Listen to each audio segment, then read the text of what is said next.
Hey everyone, this is CA Neha Gupta. I welcome you all on this channel. So India में अब metaverse का concept नया नहीं रह गया है. मेजरली लोग अवेयर है इस चीज़ को लेकर. और सबसे बड़ी बात, रिसेंटली सिंगर दलेर मेहंदी ने मेटावर्स में अपना लैंड बाय किया है जिसका नाम रखा है बल्ले बल्ले लैंड, और वो बहुत जल्दी वहाँ पे एक स्टोर स्टार्ट करने वाले हैं. सो मेटावर्स के अंदर अब इतना हो चुका है कि अब वहाँ पे लैंड भी बाय कर सकते हैं. अगर मैं एक आपको अपना छोटा सा एक्सपीरियंस बताऊं तो रिसेंटली मेरे पास कुछ कंपनीज रजिस्ट्रेशन के लिए आई जहां पर वो लोग मेटावर्स पे काम कर रहे हैं या फिर वर्चुअल डिजिटल एसेट्स पे काम कर रहे हैं. पर्सनली मुझे बहुत अच्छा लगता है जब मेरे पास ऐसे क्लाइंट्स आते हैं जो कि टेक्नोलॉजी और इनोवेशंस पे काम कर रहे हैं. रीज़न बीइंग वो लोग लॉन्ग रन में देख पा रहे हैं कि क्या चीज़ चलेगी.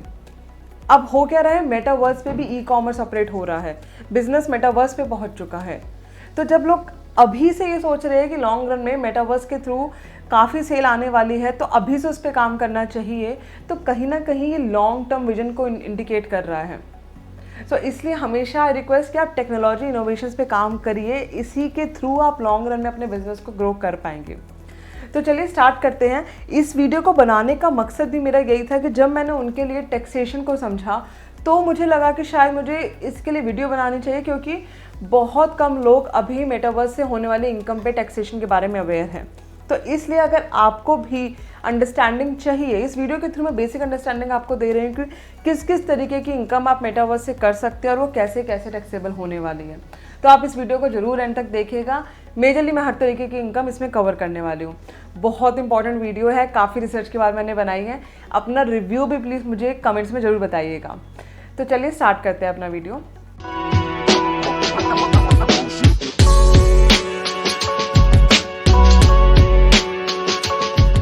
वीडियो में आगे बढ़ने से पहले इंश्योर कर ले कि आपने मेरे चैनल को सब्सक्राइब कर दिया और बेल नोटिफिकेशन को भी प्रेस कर दिया है, जिससे कि आगे आने वाली नोटिफिकेशंस आपको हमेशा टाइमली मिलती रहे. मेटावर्स पे टैक्सेशन को समझने से पहले एक बारी हम थोड़ा सा बेसिक मेटावर्स के बारे में समझ लेते हैं. एग्जैक्टली मेटावर्स होता क्या है. बेसिक मीनिंग में अगर हम बात करें तो मेटावर्स का मतलब होता है एक वर्चुअल यूनिवर्स या फिर एक पैरेलल डिजिटल वर्ल्ड जो आप इस टाइम पर यहाँ रहते हुए वहाँ पे भी देख पा रहे हैं इक्विपमेंट्स के थ्रू, मेटावर्स डिवाइसेस के थ्रू.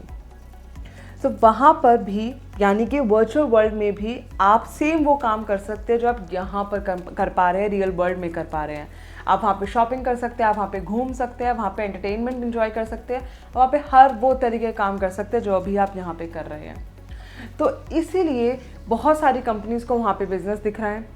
वहाँ पे media company, entertainment company, business related company, education से रिलेटेड कंपनी ऑलरेडी एंटर हो चुकी है. तो इसलिए मेटावर्स धीरे धीरे ग्रो कर रहा है.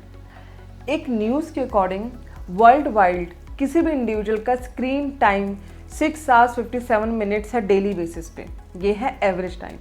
तो इस एक्सपीरियंस को बेटर करने के लिए अब आ गया है मेटावर्स, जिसके थ्रू आप डिजिटली रियल टाइम एक्सपीरियंस ले सकते हैं. हम लोग मेटावर्स पे बिलीव करें या ना करें, बहुत सारी बड़ी बड़ी कंपनियां ऑलरेडी मेटावर्स में एंटर हो चुकी हैं. उसमें से कुछ नाम है Microsoft, Google, Facebook and Nike too. Nike ने अपना वहाँ पे एक नाइके लैंड बनाया है जो कि थ्रू रॉब्लॉक्स है, जो ऑलरेडी जिसमें more than 1 million user daily visit कर रहे हैं.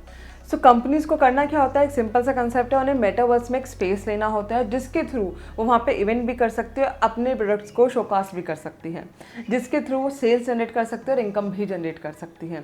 तो अब क्वेश्चन ये आता है कि कोई भी मेटावर्स में NFT या फिर स्पेस क्यों लेगा.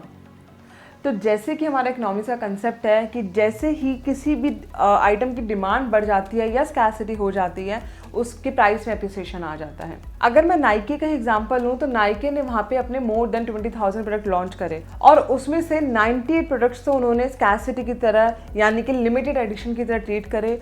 और जिस सिचुएशन में हुआ क्या, एक बंदे ने उसके लिए एक पेयर नाइके शूज़ के लिए $1,30,000 का खर्चा किया. तो अपने आप में ये एक बिजनेस को ग्रो करने की एक इंडिकेशन दे रहा है. अगर मैं एक एग्जांपल के साथ समझूं तो कोई भी वर्चुअल मॉल ब्लॉकचेन टेक्नोलॉजी का यूज़ करके मेटावर्स पे आ सकता है और उसके बाद कोई भी यूज़र वहाँ पर अपना स्पेस ले सकता है और उस स्पेस को चाहे तो वो लीज करे, चाहे वो वहाँ पे इवेंट ऑर्गेनाइज करे, उससे पैसे अर्न कर सकता है. सो जो भी मेटावर्स में लैंड ले रहा है उसको वो मेजर करता है टाइल्स में, और हर टाइल की अपनी एक ब्लॉक आईडी होती है. एंड यहाँ तक कि ये नॉन फंजाइबल है।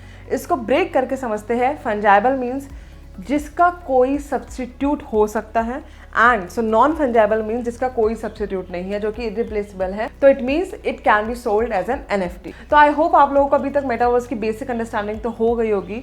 अब बात करते हैं टैक्सेशन की। तो जो भी लैंड आप मेटावर्स में ले रहे हो वो 4 तरीके से टैक्सेबल हो सकता है। पहला, आपने उसको रेंट पे चढ़ा दिया। दूसरा, आपने उसको सेल कर दिया। तीसरा, आपने उस पर कोई इवेंट ऑर्गेनाइज किया। फोर्थ, आप उसके थ्रू एक ई-कॉमर्स स्टोर चला रहे हैं। तो 4 ही सिचुएशन में वो अलग अलग तरीके से टैक्सेबल होगा। तो चलिए समझते हैं कि कौन सी कंडीशन में कैसे टैक्सेबल होगा। सबसे पहले हम समझते हैं कि अगर आप उसे रेंट पे देते हैं तो कैसे टैक्सेबल होगा।